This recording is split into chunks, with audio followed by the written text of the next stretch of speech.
Bonsoir à tout le monde, bienvenue sur la chaîne de l'univers de l'ange Cathy en ce lundi 27 janvier 2025. J'espère que vous avez passé un très bon week-end. Voilà, voilà. Je viens vers vous pour vous faire écouter et visionner. Alors je ne vais pas tout visionner non plus parce que le reste vous le connaissez, je pense. Mais d'abord, je vais commencer par le dicton du soir, hein. Dicton du soir, bonsoir. Les anges ne répondent pas toujours à nos appels, mais ils répondent toujours à nos besoins. Ceci est de Karen Goldman. Alors, peut-être qu'il y a des personnes qui connaissent un petit peu les origines de Trump, et j'ai envie de vous dire, tout commence avec Friedrich Trump, avec à la fin un F. Voilà, j'ai découvert ça donc hier, il me semble, et j'ai pas eu le temps de venir vers vous. Et j'avais envie de vous le faire voir, vous le faire entendre, le faire visionner et l'écouter. Voilà. Donc, quand j'ai écouté ça, je suis tombée un peu sur le derrière. Et quelque part, je ne suis pas étonnée pourquoi que souvent je l'appelle Trump, Trumpette. Vous allez comprendre pourquoi en écoutant ceci. Donc, il y a des petites choses au début que vous connaissez, mais après on va revenir en arrière, aux origines, hein, aux origines des Trump. Voilà. Donc j'ai trouvé ça intéressant et je me suis dit pourquoi pas le partager ce soir parce que j'ai un petit peu de temps devant moi et je reviendrai pour avec les oracles des miroirs et puis l'oracle G qui est tout à fait derrière. Voilà, je remercie certaines personnes pour vos commentaires. Voilà. Donc c'est vrai que je retrouve des pseudos qui ne me rappellent rien du tout. Donc merci, merci bien.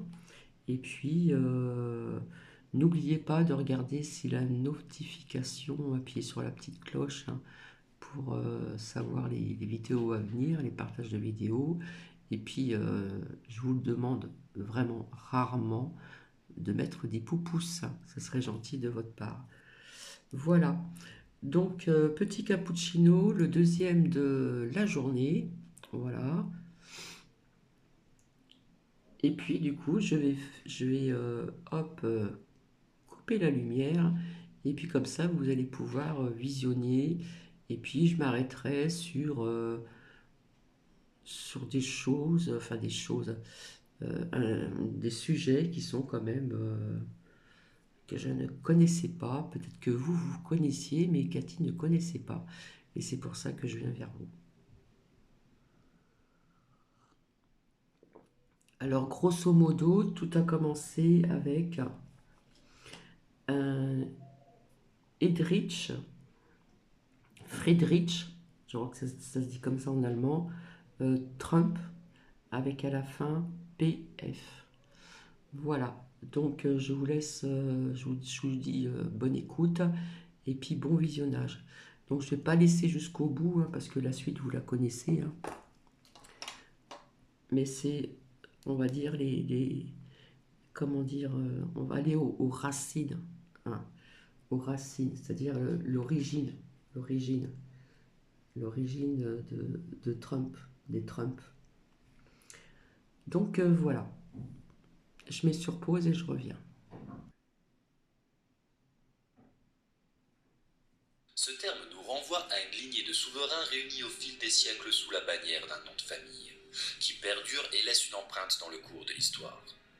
Les membres d'une dynastie restent unis et solidaires, leur résilience reposant sur un parcours de prospérité caractérisé par des relations influentes.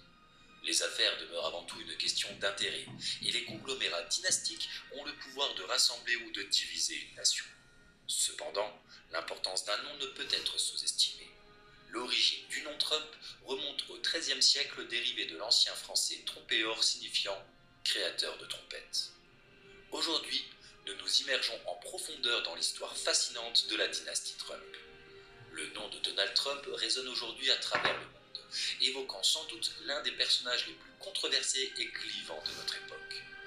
Il ne serait pas exagéré de dire que les médias mainstream ne le soutiennent pas.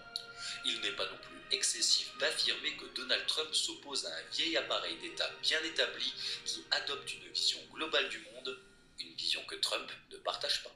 Les critiques fusent, allant jusqu'à le comparer à de sombres personnalités historiques comme Hitler, voire à le qualifier d'agent russe, tout en l'accusant d'avoir orchestré une insurrection lors de l'investiture de Joe Biden le 6 janvier. Le célèbre You are a fake news qu'il a lancé lors de sa campagne de 2016 semble avoir laissé des cicatrices profondes dans le paysage médiatique, sapant la confiance du public envers les médias traditionnels. Dans la perspective de la course à la présidence américaine de 2024, on entrevoit déjà un duel politique féroce, où Donald Trump, à la manière de Rocky, semble déterminé à encaisser toutes les attaques, à faire preuve d'une grande résilience pour finalement remporter la victoire lors du dernier round. Mais où puise-t-il cette détermination inébranlable et cette personnalité hors du commun ? Il est crucial de comprendre qu'avant même d'entrer en politique, Trump était un entrepreneur brillant et visionnaire. Il est l'auteur de The Art of the Deal, un ouvrage qui pourrait être considéré comme une vision moderne de l'art de la guerre, appliqué au monde des affaires. Les principes et stratégies exposés dans ce livre ont non seulement contribué à construire sa fortune, mais ont également façonné sa carrière politique et il s'est efforcé de transmettre ce précieux savoir-faire à ses descendants.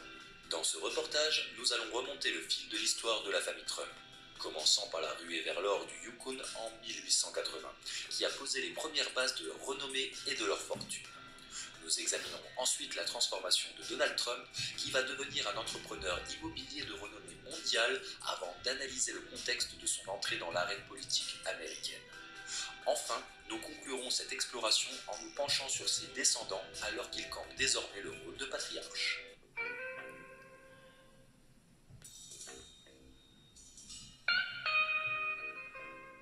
Comme c'est souvent le cas, pour saisir ce qui anime en profondeur une famille aussi singulière que les Trump, c'est dans ses origines que l'on trouve des réponses.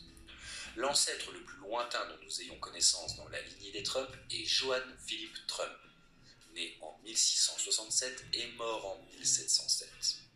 Il faut remonter 5 générations pour trouver Frédéric Trump, né Friedrich, qui va nous intéresser en premier lieu. Frédéric naît dans la charmante localité de Kallstadt, située dans la région du Palatinat, alors rattachée au royaume de Bavière. Ses parents, de confession luthérienne, sont Christian Johannes Trump et Katharina Robert. Le 7 octobre 1885, à l'âge de 16 ans, Frédéric Trump embarque à bord du navire Eider au départ du port de Brême en Allemagne.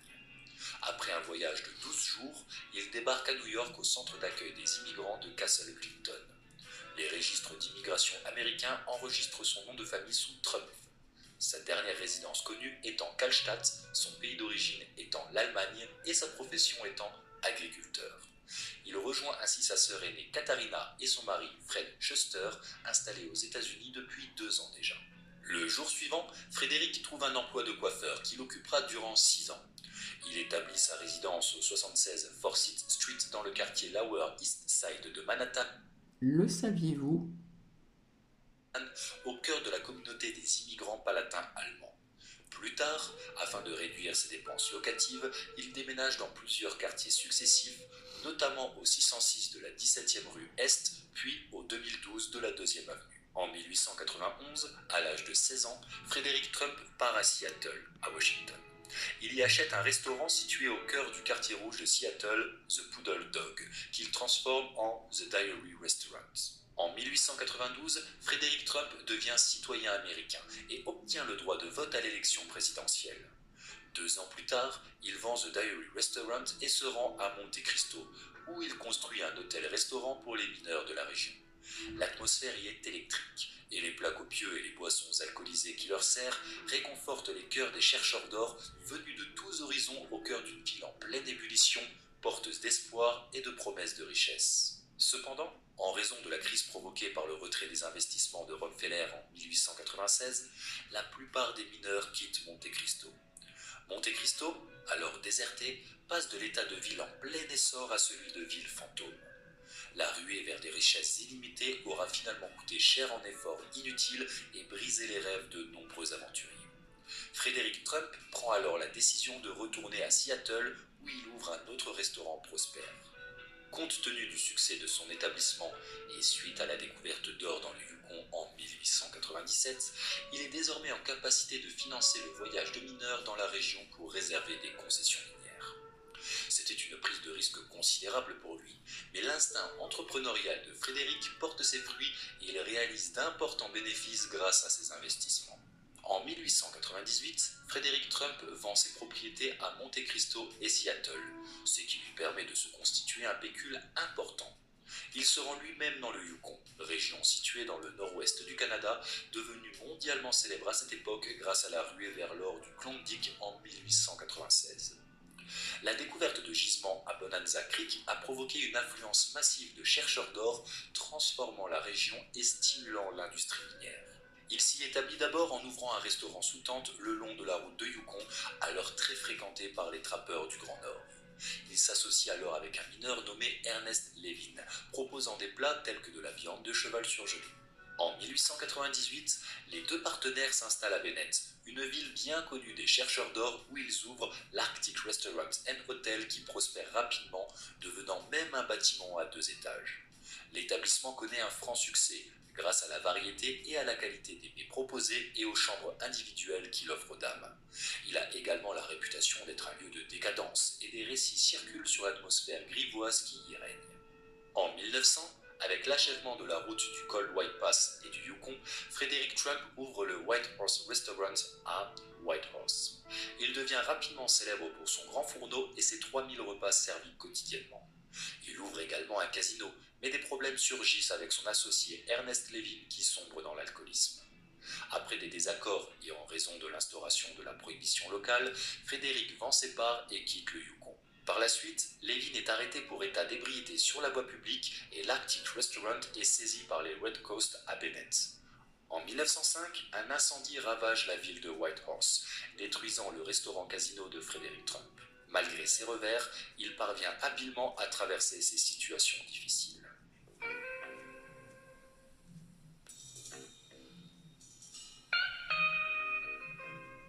Frédéric Trump décide ensuite de rentrer dans son Allemagne natale, à Kallstadt.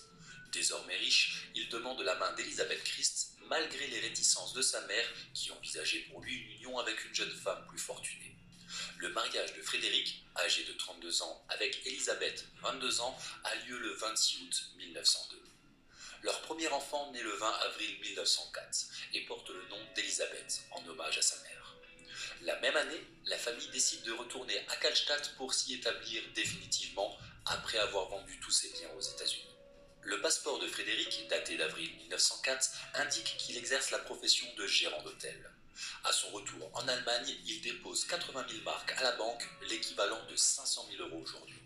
Les autorités soupçonnent rapidement Frédéric d'avoir quitté l'Allemagne pour échapper au service militaire dans l'armée impériale, déclenchant ainsi une enquête en vue de son expulsion du pays. Il est accusé d'avoir enfreint la résolution numéro 9916 de 1886 du ministère impérial de l'Intérieur qui prive de sa nationalité allemande toute personne émigrant vers l'Amérique du Nord dans le but d'échapper à ses obligations militaires. Pendant plusieurs mois, Frédéric Trump tente en vain de convaincre le ministère de reconsidérer sa décision et de lui permettre de rester dans son pays natal. Finalement, chassée d'Allemagne, la famille Trump décide de retourner aux États-Unis fin juin 1905. Elisabeth met au monde un nouvel enfant le 11 octobre 1905, Frédéric Christ Trump Sr., dit Fred Trump, du nom de son père. Il réside alors au numéro 539 Est de la 177e rue dans le Bronx.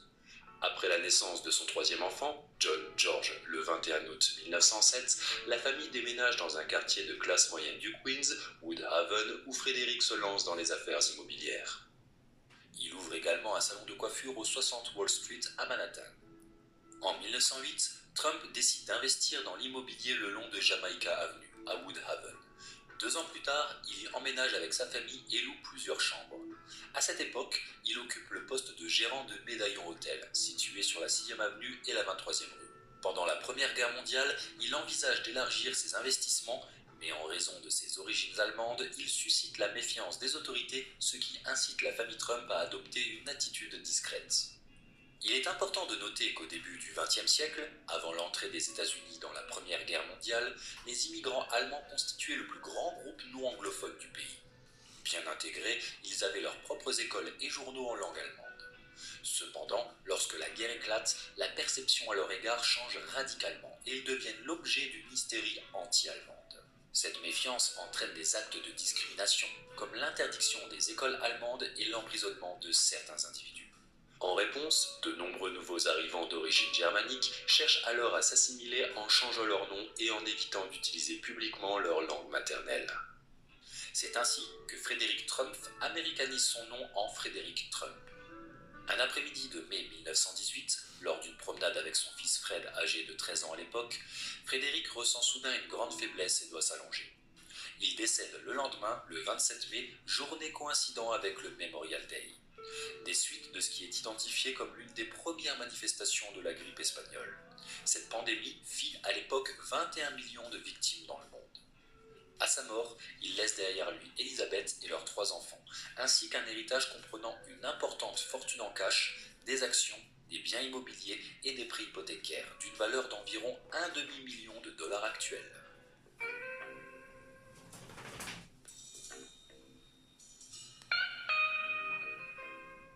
Elizabeth Trump devient alors la matriarche de la famille et reprend le flambeau de son défunt époux.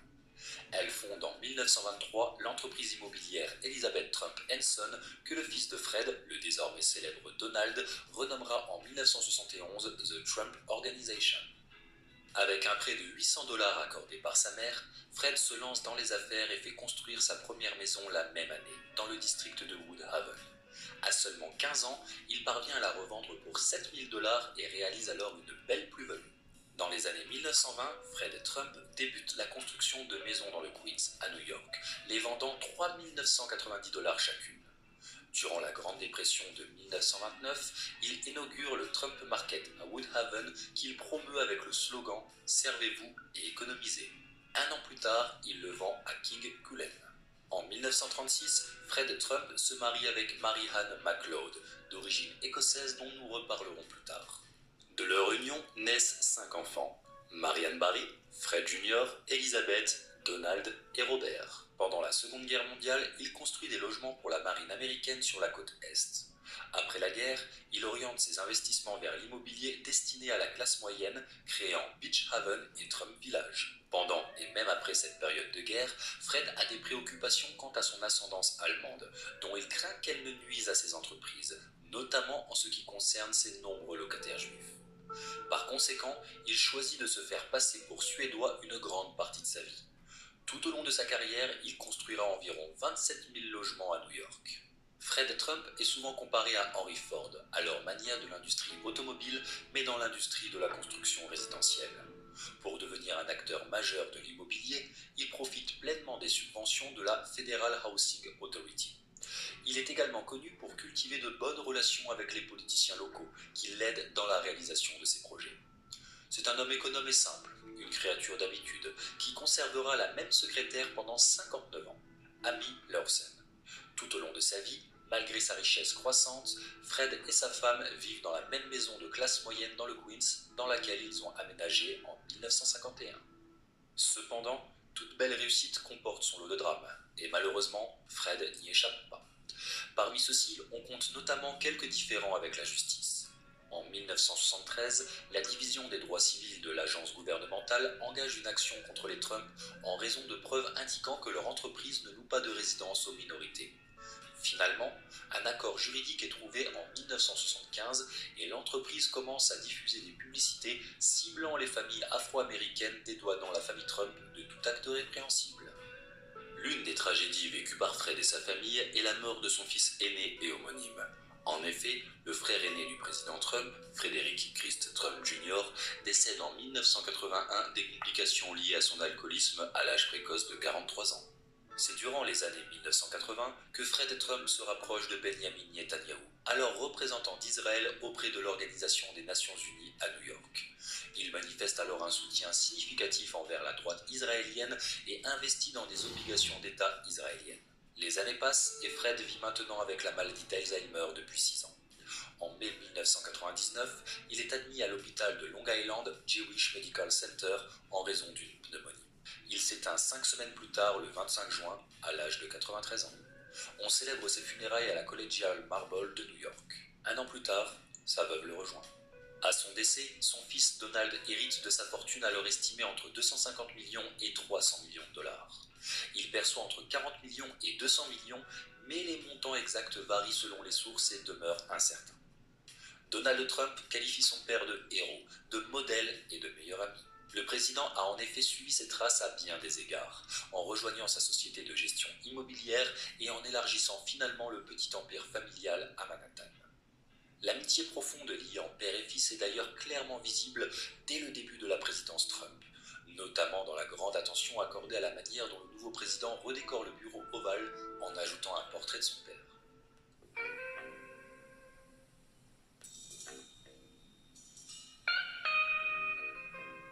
Revenons en arrière et explorons l'enfance et les débuts professionnels de Donald John Trump. Né le 14 juin 1946, il n'est pas le fils le plus facile à vivre. C'était un garçon plutôt difficile quand il était petit, se souviendra plus tard son père. Dans le but de développer son sens de la discipline, ses parents prennent la décision de l'inscrire à l'Académie militaire de New York, située au nord de la ville, dès l'âge de 13 ans. Trump a toujours déclaré avoir apprécié cette expérience, tant concernant les exercices et entraînements physiques que le mode de vie et la rigueur imposée dans l'établissement. Cette période restera sa principale incursion dans le monde de l'armée. Par la suite, il choisit de poursuivre ses études à l'université Fordham à New York, avant de continuer à l'université de Pennsylvanie. C'est en 1968 qu'il obtient son diplôme en économie à la Penn Wharton School of Finance and Commerce. Vers la fin des années 1960, alors qu'il est dans la vingtaine, Donald Trump utilise des sursis universitaires et médicaux en raison d'un diagnostic d'éperon osseux établi par un médecin. Cela lui permet d'éviter la conscription dans les forces armées dans le contexte de la guerre du Vietnam. En 1969, lorsque les États-Unis instaurent un système de loterie pour rendre la conscription plus aléatoire et moins dépendante des exemptions, le numéro attribué à Trump est le 356 sur 366 numéros au total. Bien qu'il ne soit pas appelé pour le service militaire, il contribuera néanmoins au service de son pays d'une manière bien différente.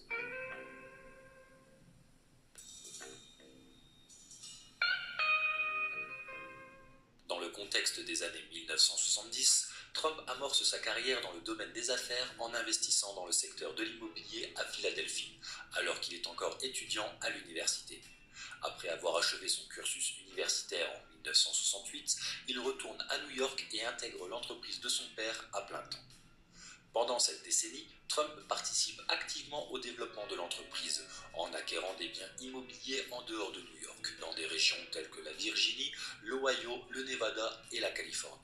Parallèlement, il manifeste un vif intérêt pour l'expansion des activités immobilières de l'entreprise et les déplace du secteur périphérique de New York vers Manhattan, un quartier traditionnellement associé à l'élite et à la haute société. Il prend cette initiative grâce au modèle de son père, avec lequel il ne se sent pas en compétition, mais dont le succès l'inspire et lui donne suffisamment confiance en lui pour voler de ses propres ailes et conquérir cette presqu'île très prisée. Au milieu des années 1970, la Trump Organization, nouveau nom de l'entreprise familiale, s'implante au cœur des gratte-ciel de Manhattan avec la Trump Tower, un édifice de 58 étages et de 200 mètres de hauteur.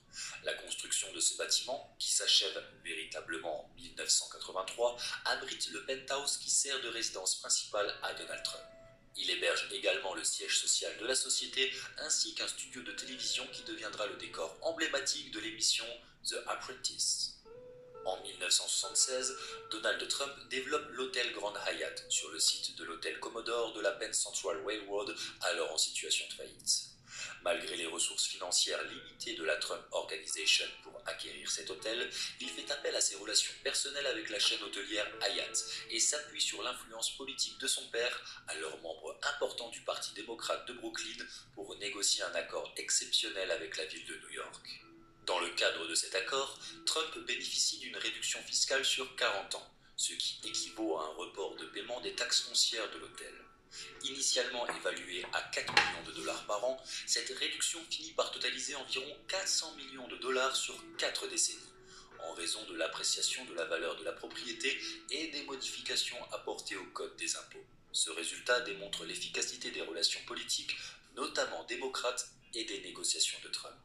Par la suite, Trump utilise cette économie potentielle pour convaincre la direction de l'hôtel Commodore de le lui vendre et de conclure un partenariat avec la chaîne Hyatt. À l'époque, le maire de New York, Abraham Pym, aurait déclaré: tout ce que mes amis Fred et Donald veulent dans cette ville, ils l'obtiennent, en faisant référence à la conclusion de l'accord.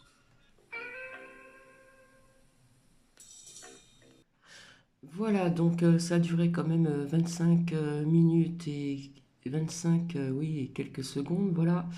Euh, je ne sais pas si vous étiez au courant, voilà, de ses origines ben, allemandes, hein, on va dire ça comme ça. Donc ça va peut-être pas plaire à certaines personnes, mais beaucoup ont remarqué ce geste via son arrivée au pouvoir. Euh, alors, pour le défendre, on dit qu'il a mis la main sur le cœur et il a fait ce geste comme ça. Voilà. C'était pas un geste nazi, il y en a qui disent. Voilà. Mais pour Cathy, j'ai l'impression qu'un petit peu que oui, parce qu'il n'est pas le seul, d'accord? Si on remercie, on met la main sur son cœur et puis on fait merci pour vous. Merci pour vous tous, hein. On fait pas la main sur le cœur et on fait pas ça. Voilà. Alors, ça va peut-être certainement pas plaire à beaucoup de personnes, parce qu'il y en a beaucoup qui sont pro-trompette. Euh, je ne je déteste pas non plus, hein, voilà. Mais bon, voilà, je dis ça, je dis rien. Maintenant, vous, vous pensez ce que vous souhaitez, mais bon, voilà. Sur ce, je vais vous laisser, je vais vous souhaiter une bonne soirée et je vous retrouve ultérieurement. Et puis je vous dis à bientôt. Bisous, bisous.